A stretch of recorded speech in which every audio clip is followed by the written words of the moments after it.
ബഹുമാനപ്പെട്ട Mathrubhumi senior sub editor Srimathi Neena Govind പത്രപ്രവർത്തനത്തിലൂടെ സാമൂഹിക സേവന രംഗത്ത് പ്രവർത്തിക്കുന്നു. 1990 ഇപ്പോൾ 27 വർഷം 2021 മികച്ച ക്ഷേമ പ്രവർത്തനങ്ങൾ നടത്തുന്നു. ജീവകാരുണ്യ അവാർഡ് ലഭിച്ചു. കൂടാതെ കരിക്കുലർ വികാസ്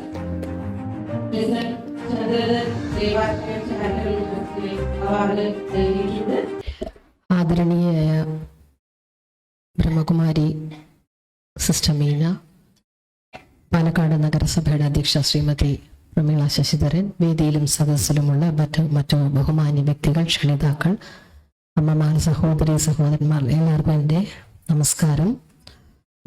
മഹത്തായ ഈ ശിവരാത്രി നാളിൽ ഈശ്വരൻ്റെ കൃപാകടാക്ഷം എല്ലാവർക്കും, ഇവിടെ വന്നിട്ടുള്ളവർക്ക് മാത്രമല്ല നമ്മളോട് ബന്ധപ്പെട്ട് നിൽക്കുന്ന എല്ലാവർക്കും, ലോകത്തിനും കിട്ടട്ടെ എന്ന് പ്രാർത്ഥിക്കുന്നു.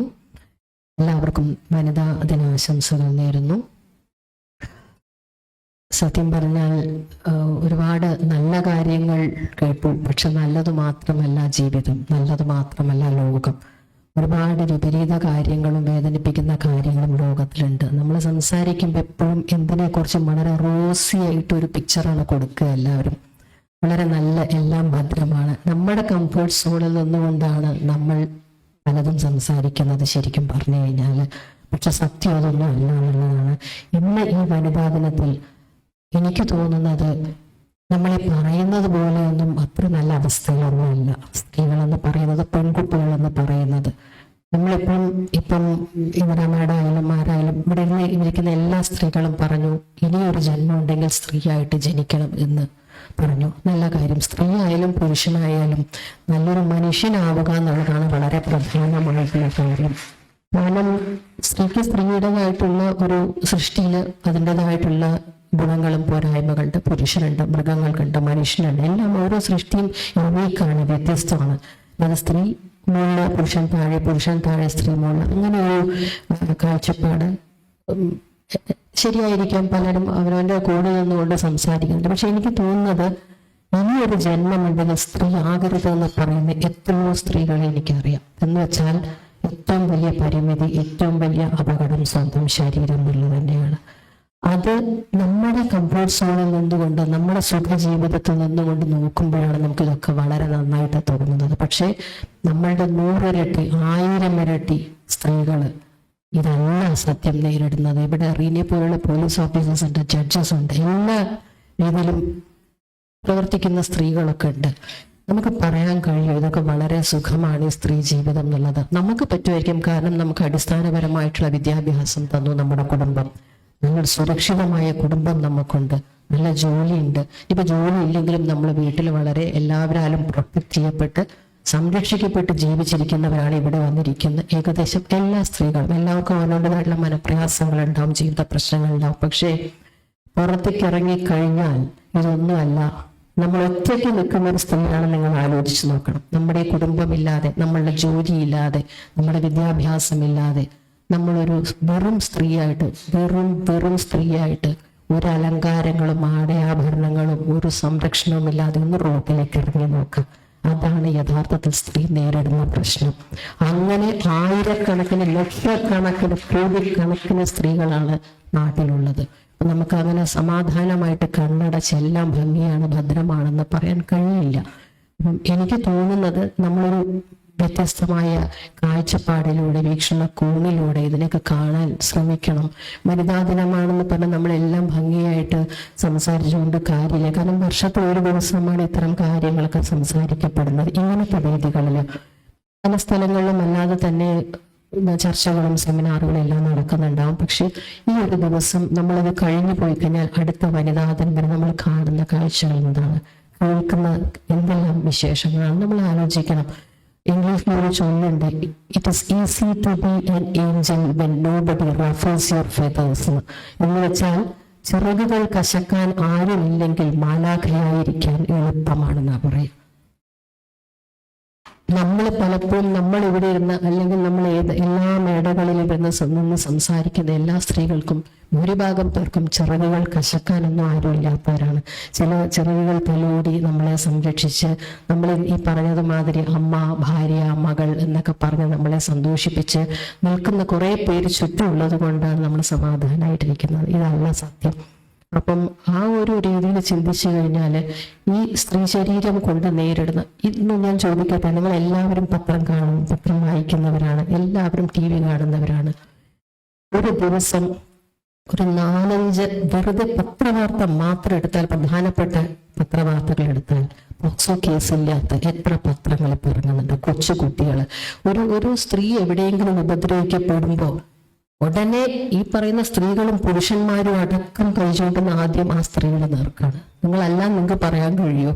നമ്മളിൽ പലരും ഉണ്ടാവും അങ്ങനെ ചെയ്തിട്ടുള്ളവർ. എന്താ പറയുന്നത്? അവളുടെ വസ്ത്രം, അവളുടെ നടപ്പ്, രാത്രികാലത്തുള്ള അവളുടെ ജോലി, ഇതൊക്കെ പറഞ്ഞിട്ടാണ്. എന്തിനാണ് അവളിങ്ങനെ ജോലി എടുക്കുന്നത്? ആണുങ്ങളുടെ ഇടയിൽ പോയിട്ട് അല്ലെങ്കിൽ നഗരത്തിലൂടെ ചുറ്റി നടക്കുന്നത് എന്തിനാണ്? രാത്രി ഷിഫ്റ്റ് എടുക്കുന്നത് എന്തിനാണ് എന്ന് ചോദിക്കുന്ന ഒരുപാട് പേര് ഇപ്പോഴും നമ്മുടെ ഇടയിലുണ്ട്. എന്നിട്ട് നമ്മൾ പറയുന്നു സ്ത്രീ വിദ്യാഭ്യാസം ആർജിക്കണം, നമ്മൾ ജോലിക്ക് പോകണം, നമ്മളൊപ്പത്തിനൊപ്പം. ഇത് സമത്വവും സ്വാതന്ത്ര്യവും ഒന്നുമല്ല ഇവിടുത്തെ വിഷയം.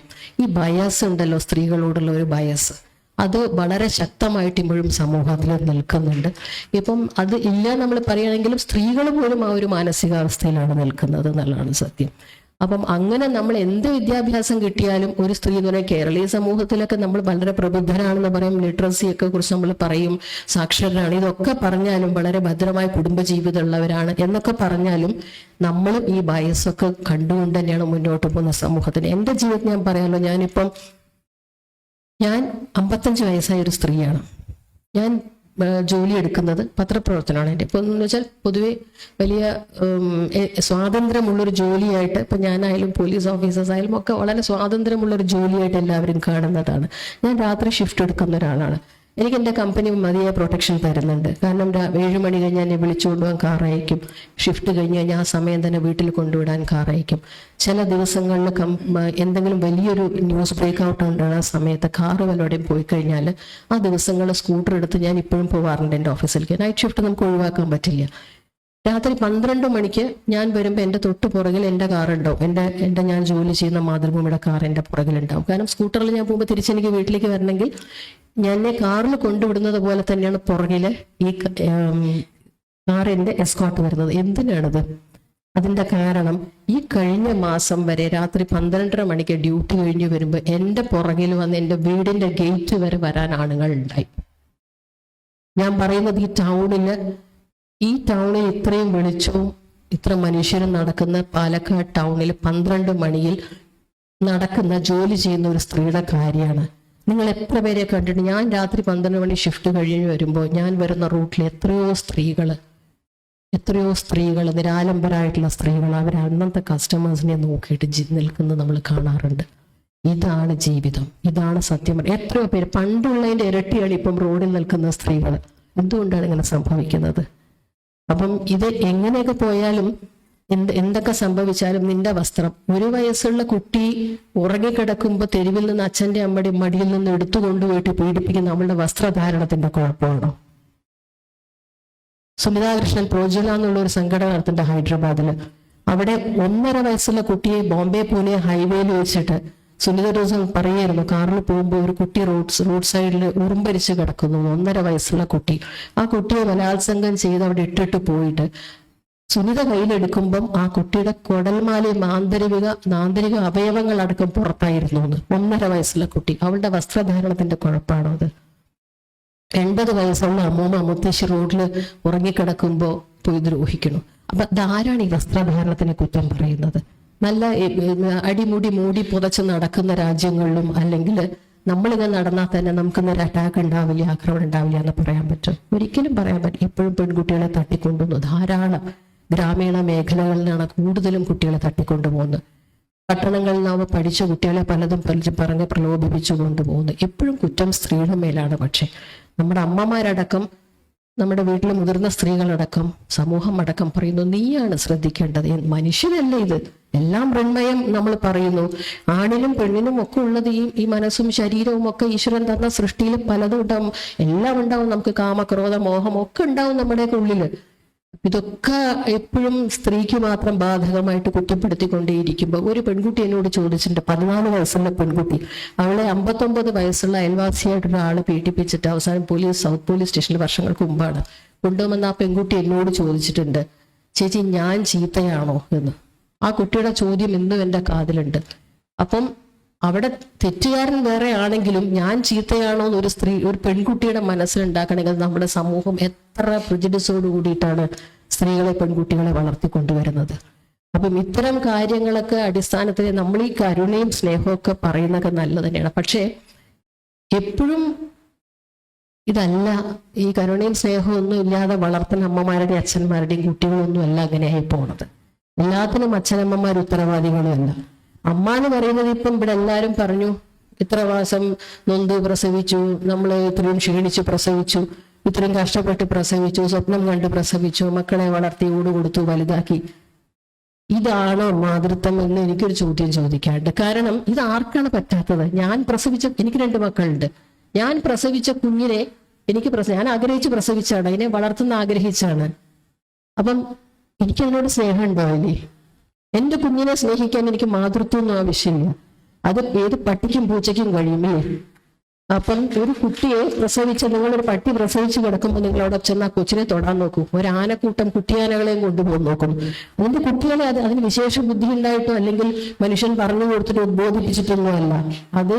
അതിന്റെ ജീവനിൽ വന്നിരിക്കണ ഏതിന്റെ സ്വന്തം കുഞ്ഞിനെ സ്നേഹിക്കുക എന്നുള്ളത്. ഇതല്ല മാതൃത്വത്തിന്റെ സവിശേഷത. പക്ഷേ ഞാൻ പ്രസവിച്ച കുഞ്ഞിനെ സ്നേഹിക്കുക പോലെ വേറൊരാളുടെ കുഞ്ഞിനെ അല്ലെങ്കിൽ വേറൊരു മൃഗക്കുഞ്ഞിനെ എന്തിനും ആയിക്കോട്ടെ സ്നേഹിക്കാൻ എവിടെ കഴിയുന്നു അതാണ് മാതൃത്വം. അതിന് കല്യാണം വേണ്ട, പ്രസവിക്കുകയും വേണ്ട. നമുക്കറിയാമല്ലോ, കല്യാണം കഴിക്കാത്ത പ്രസവിക്കാത്ത എത്രയോ സ്ത്രീകളും പുരുഷന്മാരും സ്വന്തം പെറ്റമ്മ നോക്കുന്നതിനേക്കാൾ ഭംഗിയായിട്ട് മറ്റുള്ളവരെ മക്കളെ എടുത്തു വളർത്തുന്നുണ്ട്. നമ്മൾ അനാഥാലയങ്ങളൊക്കെ വിളിക്കുമെങ്കിലും അവരൊക്കെ അച്ഛനമ്മമാരുള്ളവർ തന്നെയാണ്. അവിടെയൊക്കെയാണ് മാതൃത്വം. എനിക്ക് തോന്നുന്നു മാതൃത്വത്തെക്കുറിച്ചുള്ളൊരു നമ്മുടെ ഡെഫിനേഷൻ തന്നെ സത്യം പറഞ്ഞാൽ തെറ്റാണ്. ഇതിനെ മഹത്വവൽക്കരിച്ച് ശരിയാണ്. എൻ്റെ മക്കൾക്ക് ഞാൻ വലുത്, എൻ്റെ കുഞ്ഞുങ്ങൾ എനിക്ക് വലുത്. പക്ഷെ നമ്മൾ എപ്പോഴാണ് ലോകത്തിന് സ്വന്തമാകുന്നത്? വേറൊരു കുഞ്ഞിനെ കൂടെ സ്നേഹിക്കാനുള്ള, അല്ലെങ്കിൽ എൻ്റെ കുഞ്ഞിനെ വേദനിക്കും പോലെ വേറൊരു കുട്ടിക്ക് വേദനിക്കുമ്പോൾ എനിക്കത് എൻ്റെ ഉള്ളിൽ തട്ടുന്നില്ലെങ്കിൽ ഇപ്പൊ ഞാൻ എന്തമ്മയാണ്? അപ്പൊ അതുകൊണ്ട് ഇത്തരം കാര്യങ്ങളെ കൂടുതൽ എനിക്ക് തോന്നുന്നു കൂടുതൽ വിശാലമായ ഒരു കാഴ്ചപ്പാടിൽ കണ്ടു കഴിഞ്ഞാൽ നമുക്ക് കുറെ കൂടി സക്രിയമായിട്ട് പ്രവർത്തിക്കാൻ കഴിയും. പിന്നെ വിദ്യാഭ്യാസത്തിന്റെയും ജോലിയുടെയും കാര്യത്തിലൊക്കെ എനിക്ക് തോന്നുന്നത്, കഴിഞ്ഞ ദിവസം പത്രത്തിൽ വന്ന മധുരമിൽ തന്നെ വന്ന ഒരു എഡിറ്റോറിയൽ ഉണ്ട്. അതിൽ പറയുന്നത് ഈ കാലഘട്ടത്തിൽ അടുത്തതായിട്ട് തൊഴിലിടങ്ങളിൽ സ്ത്രീകളുടെ പ്രാതിനിധ്യം കുറയുന്നു എന്നാണ് മുഖപ്രസംഗത്തിൽ വന്നിരിക്കുന്നത്. എന്തുകൊണ്ടാണ്? ഇത്ര കുട്ടികൾ പഠിക്കുന്നില്ല, ഇവരൊക്കെ എവിടെ പോകും? ജോലി എടുക്കുന്നില്ലേ? ജോലി ചെയ്യുന്ന സ്ത്രീകളുടെ എണ്ണം കുറഞ്ഞു വരികയാണ്. എന്താ കാരണം വെച്ചാൽ അതിന് കാരണം എഡിറ്റോറിയലിൽ തന്നെ ഉണ്ട്. അവർ പലരും കുടുംബജീവിതം പഠിച്ചു കഴിഞ്ഞുകൊണ്ട് കല്യാണിക്കും കൊച്ചാവും, പിന്നെ സ്ത്രീയുടെ ഉത്തരവാദിത്തമായി മാറുകയാണ്. പലരും ജോലി ചെയ്യില്ല, 10-40 വയസ്സ് വരെ ഇരിക്കും. എനിക്ക് തന്നെ അറിയാം, 40 വയസ്സ് കഴിഞ്ഞിട്ട് വളരെ ഫ്രസ്ട്രേറ്റഡ് ആയിട്ട് ജീവിക്കുന്ന സ്ത്രീകൾ എത്രയൊക്കെ പഠിച്ചു, എല്ലാം കഴിഞ്ഞു. ഈ എംപ്റ്റി നെസ്റ്റ് സിൻഡ്രോം എന്നൊരു സാധനമുണ്ട്, സൈക്കോളജിയിൽ പറയും. അതായത് 10-40 വയസ്സ് കഴിയുമ്പോൾ ഭർത്താവും ജോലി തിരക്കിലാണ്, മക്കളെല്ലാം പഠിച്ചു പോകും, അല്ലെങ്കിൽ കല്യാണം കഴിഞ്ഞു പോകും. ഈ അഭ്യസ്ത വിദ്യയായ അമ്മ വീട്ടിലിരുന്ന് ആലോചിക്കുകയാണ്, ഞാനൊന്നും ചെയ്തില്ലല്ലോ. ഇങ്ങനെ എത്ര സ്ത്രീകളുണ്ടെന്നറിയോ? അപ്പൊ അങ്ങനെ ജോലി, വിദ്യാഭ്യാസം എന്നൊക്കെ വിവേകാനന്ദ സ്വാമി പറഞ്ഞതുപോലെ വിദ്യാഭ്യാസത്തിലൂടെ സ്ത്രീകളെ ശാക്തീകരിക്കുക എന്ന് പറഞ്ഞിട്ടുണ്ടെങ്കിൽ അത് കഴിഞ്ഞിട്ടുള്ള സ്റ്റേജ് മറക്കരുത്.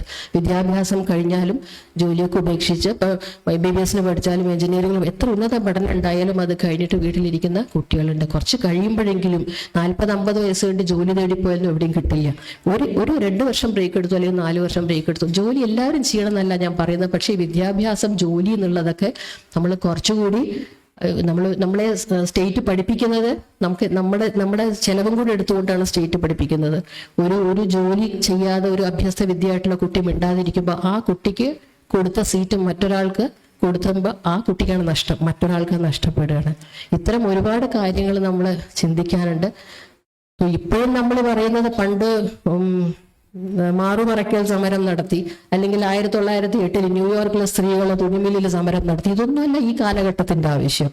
ഇതെല്ലാ വനിതാ ദിനത്തിൽ നമ്മൾ പറഞ്ഞുകൊണ്ട് ഒരു കാര്യമില്ല. കാരണം കാലം മാറിക്കഴിഞ്ഞു, ജനങ്ങൾ മാറിക്കഴിഞ്ഞു, സമൂഹം മാറിക്കഴിഞ്ഞു. അപ്പം ഇത്തരം കാര്യങ്ങൾ കുറച്ചുകൂടി കാലാനുസൃതമായിട്ട്, നമ്മൾ മാറുമറിക്കൽ സമരത്തിന്റെ കാലമൊന്നും അല്ലല്ലോ ഇപ്പം, വ്യത്യസ്തമായിട്ടുള്ള ആവശ്യങ്ങൾ എന്താന്ന് കണ്ടറിഞ്ഞ് കാലത്തിനനുസരിച്ച് ചിന്തിച്ച് അതിന് സ്ത്രീകളെയും പുരുഷന്മാരെയും ഒക്കെ ഒരുപോലെ ഇന്നൊരു ബോധവൽക്കരണ ക്ലാസ് വെച്ചാൽ പെൺകുട്ടികൾ മാത്രമേ ഉണ്ടാവുള്ളൂ. ഞാൻ പല സ്കൂളുകളിലും ചോദിച്ചിട്ടുണ്ട്, ഇവിടുത്തെ ആൺകുട്ടികൾ എവിടെ? അവർക്ക് ബോധവൽക്കരണം വേണ്ടേ? കാരണം പലപ്പോഴും ഇത്തരം കേസുകളിൽ പെൺകുട്ടികളെ ഉപദ്രവിക്കുന്ന കേസുകൾ എല്ലാം ഞാൻ പറയില്ല, ആൺകുട്ടികളും ആണല്ലോ മിക്കവാറും പ്രതിസ്ഥാനത്ത് വരെ. ഈ കുട്ടികൾക്കൊരു ബോധവൽക്കരണം വേണ്ടേ? ടീച്ചേഴ്സ് പറഞ്ഞു കൊടുക്കണ്ടേ? അച്ഛനമ്മമാര് പറഞ്ഞു കൊടുക്കണ്ടേ? ഒറ്റ ആൺകുട്ടി ഉണ്ടാവില്ല, 100 കണക്കിന് പെൺപിള്ളേരുണ്ടാവും ക്ലാസ്സിൽ. ഇവരെയാണോ ബോധവൽക്കരിക്കേണ്ടത്? അല്ല. ഒരു അച്ഛനമ്മമാർക്കൊരു ട്രെയിനിങ് ക്ലാസ് എന്തെങ്കിലും വെച്ച് നോക്കും, ബോധവൽക്കരണം. അമ്മമാരൊക്കെ പ്രസന്റ് ആയിരിക്കും, അച്ഛന്മാരായിരുന്നു ഞങ്ങൾക്കും ഒരു ബോധവൽക്കരണം ഉണ്ട്, ഞങ്ങളൊക്കെ അറിയുന്നവരാണ്. ആണുങ്ങൾ ഉണ്ടാവില്ല അവിടെ ഒരു ബോധവൽക്കരണ ക്ലാസ്സും. അവർ എല്ലാ ബോധവും തികഞ്ഞവരാണെന്ന് അവർക്കറിയാം. സ്ത്രീകളാണ് ബോധം കൂടുതൽ വേണ്ടവര്. അപ്പൊ ഇങ്ങനത്തെ കുറെ കാര്യങ്ങൾ നമ്മൾ ചിന്തിച്ച് മാറ്റങ്ങൾ വരുത്തി കഴിഞ്ഞാൽ എന്തെങ്കിലും വ്യത്യാസം ഉണ്ടാവും.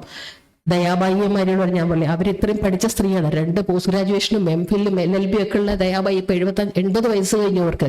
ദയാബായി പറയുന്നത് അവർ കല്യാണം കഴിച്ചിട്ടില്ല, അവര് നോർത്ത് ഇന്ത്യയിലെ ഗ്രാമം സംരക്ഷിക്കേണ്ട, അല്ലെങ്കിൽ ആദ്യകാലത്ത് അവരെ സംരക്ഷിക്കേണ്ട ആശ്രമങ്ങളിലും ഒക്കെ ഉള്ള ഒരു ആശ്രമം എന്ന് പറഞ്ഞാൽ അവരുടെ ഒരു പള്ളിയായിരുന്നു. അവർ പറയുന്നത് ഇങ്ങനത്തെ അറ്റാക്കുകളിൽ നിന്ന് രക്ഷപ്പെടാൻ വേണ്ടി എന്റെ മാറിടം ഞാൻ മെഴുകുതിരി കൊണ്ട് കരിച്ചു കളഞ്ഞു എന്നോട് പറഞ്ഞിട്ടുണ്ട്. അങ്ങനത്തെ രാജ്യമാണത്. പഠിപ്പും ജോലിയും ഒന്നുമല്ല, മനുഷ്യരുടെ കാഴ്ചപ്പാട് മാറണം. സ്ത്രീകള്, പ്രത്യേകിച്ചും സ്ത്രീകളും മാറണം. കാരണം നമ്മളെപ്പോഴും ആൺമക്കളെ കല്യാണം കഴിച്ചു വരുന്ന പെൺകുട്ടികളോട്, എനിക്കറിയില്ല ഇവിടെ ഇരിക്കുന്നവരിൽ എത്ര പേര് സ്ത്രീധനം ചോദിച്ചിട്ടുണ്ടാവില്ലായിരിക്കാം. പക്ഷേ പെൺകുട്ടി എന്തിനെങ്കിലും സ്വർണം കൊണ്ടുവരുന്നു, അവളും നമ്മുടെ മക്കളെ മാതിരി പഠിച്ചവരല്ലേ. അപ്പം ഇത്തരം കാര്യങ്ങളിൽ എന്തെങ്കിലും പ്രശ്നം വന്നു കഴിഞ്ഞാൽ, അവൾ പ്രസവിച്ചു കഴിഞ്ഞാൽ വീട്ടിലേക്ക് തുണിയും മുണ്ടും മാത്രമല്ല പാത്രങ്ങളും അലമാരകളും ഒരു വീട്ടിലേക്ക് വേണ്ട സർവ്വസാധനങ്ങളും പെൺകുട്ടി കൊണ്ടുവരണം. എനിക്ക് പെൺമക്കളിൽ 2 ആൺകുട്ടികളാണ്. ഇങ്ങനെ ഞാൻ ആലോചിക്കണം, എന്താ പെൺകുട്ടിയുടെ അച്ഛനമ്മമാർക്ക് ഇത്രയും ഭാരം വരാൻ കാരണം? നമ്മളൊക്കെ എന്നെ മാറി ചിന്തിക്കേണ്ടത്.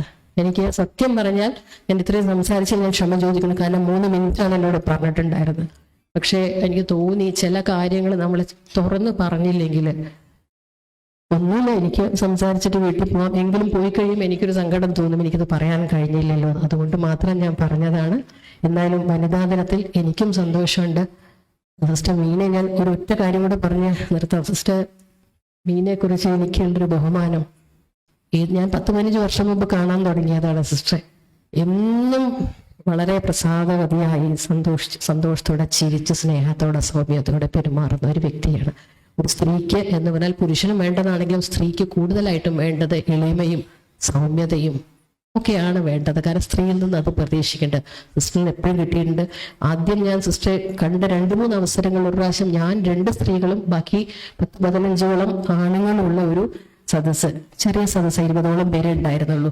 അന്ന് സിസ്റ്റർ ഒരു കാര്യത്തിന് വേണ്ടി സംസാരിക്കാൻ വന്നതായിരുന്നു. വേറെ ആൾക്കാരായിരുന്നു. സിസ്റ്റർ അപ്പം കയ്യിലൊരു പെട്ടി സ്വീറ്റ്സ് കൊണ്ടുവന്നിട്ടുണ്ടായിരുന്നു. ഇവിടുന്ന് കൊടുക്കുന്ന ഒരു പ്രസാദം. സിസ്റ്ററുടെ കൂടെ വേറെയും സിസ്റ്റേഴ്സ് ഉണ്ടായിരുന്നു. എല്ലാം സംസാരം എല്ലാം കഴിഞ്ഞിട്ട് സിസ്റ്റർ പറഞ്ഞു, ഇത് പ്രസാദമാണ്, നിങ്ങൾ എല്ലാവരും ഒന്ന് വാങ്ങണം. സിസ്റ്റർമാരി വേദിയിലാണ്, ഞങ്ങൾ ഈ 10-20 പേര് ഇരിക്കുന്ന ഇവിടെയാണ്. ഞങ്ങൾ 2 സ്ത്രീകൾ എഴുന്നേറ്റ് പോയി സിസ്റ്ററിന് സ്വീറ്റ് വാങ്ങി. ഒരൊറ്റയാണ് എണീറ്റ് സിസ്റ്റർ അടുത്ത് പോയില്ല. കാരണം ഈഗോ ആണ്. കാരണം അല്ലേ, ഈഗോ അല്ലെങ്കിൽ എന്താണ്, ഒരു സ്വീറ്റ് തന്നാൽ നമ്മൾ വാങ്ങണതിൽ എന്താ? സിസ്റ്റർ 2-3 പ്രാവശ്യം, എനിക്ക് സിസ്റ്റർക്ക് ഓർമ്മ ഉണ്ടോന്ന് പോലും അറിഞ്ഞുകൂടാ, ഉണ്ടാവില്ല. അപ്പം ഇത് 10-15 വർഷം പോലത്തെ കാര്യമാണേ. അപ്പോൾ സിസ്റ്റർ 2-3 പ്രാവശ്യം വിളിച്ചു, ഇത് പ്രസാദമാണ്, സ്വീറ്റാണ്, വന്ന് വാങ്ങൂ എന്ന് പറഞ്ഞപ്പോൾ ഈ ഒരൊറ്റ ആണും എല്ലാവരും തലകുറിച്ചിരിക്കുക. അങ്ങനെ എഴുന്നേറ്റ് പോയി വാങ്ങാനുള്ള മടി. ഇതിലെന്താണ് ഇത്ര ഈഗോ എന്ന് ആലോചിച്ച് ഞാൻ ചോദിച്ചു, എനിക്ക് പരിചയമുള്ള ആണുങ്ങളാണ്, ഞാൻ വാങ്ങിത്തരണോ സ്വീറ്റ്? അത് സിസ്റ്റർ പറഞ്ഞു, അവർക്ക് വാങ്ങാൻ മടിയാണെന്ന് തോന്നുന്നു, ഞങ്ങൾ പോയി കൊടുത്തോളാം. അതുകൊണ്ട് സിസ്റ്ററുടെ കൂടെ ഉണ്ടായ സിസ്റ്ററും കൂടെ ഈ ആണുങ്ങൾക്കെല്ലാം പോയി സ്വീറ്റ് കയ്യിൽ വെച്ച് കൊടുത്തു. അവരത് വാങ്ങി കഴിച്ചു. അപ്പം അന്ന് ഈഗോ ഉള്ള കുറെ മനുഷ്യരുടെ മുന്നിൽ ഒരു ഈഗോവും ഇല്ലാതെ സിസ്റ്റർ ഇറങ്ങി വന്ന മധുരം കൊടുത്തു.